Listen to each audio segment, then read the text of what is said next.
வணக்கம். நம்ம தமிழக முதலமைச்சர் அண்ணன் ஸ்டாலின் அவர்களுக்கு தான் இந்த பதிவு. செந்தமிழன் சீமான் அவர் நம்ம தமிழக முதலமைச்சரோட அண்ணன் இறந்து போயிட்டாரு. இரங்கல் தெரிவிக்கிறதுக்காக அவங்க வீட்டுக்கு போயிருக்கிறாரு. அவர் கூட சாட்டை முருகனும் போயிருக்காரு.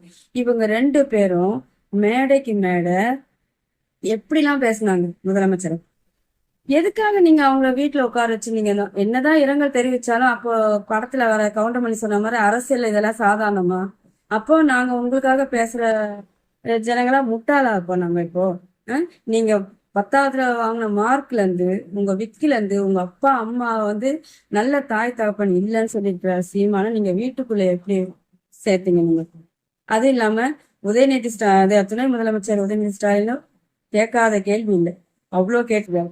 சாட்டை முருகன் உங்களுக்கு மிமிக்ரி செய்யற மாதிரி கேள்வி பண்ணி கண்ணாபுரான்னு பேசுறீங்க. அவரை உள்ள சேர்த்து வச்சுட்டு இருக்கீங்க. ஒரு அடிப்படை உறுப்பினர் வீட்டுக்கு வந்தா நீங்க சேர்ப்பீங்களா? உங்களை பார்க்க அனுமதிப்பீங்களா? அப்போ உங்களை மேடைக்கு மேடை கண்ணாபுரான்னு பேசுறவங்கள நீங்க நடு வீட்டுல உட்காரச்சுன்னு பேசுவீங்க. நாங்க ஒரு உறுப்பினர், அது தொண்டன், அது அப்படியே நாங்க கடைசி வரைக்கும் அப்படியே இருக்கணும். உங்களுக்குள்ள இதெல்லாம் பேச்சுவார்த்தை எல்லாமே இருக்கும்.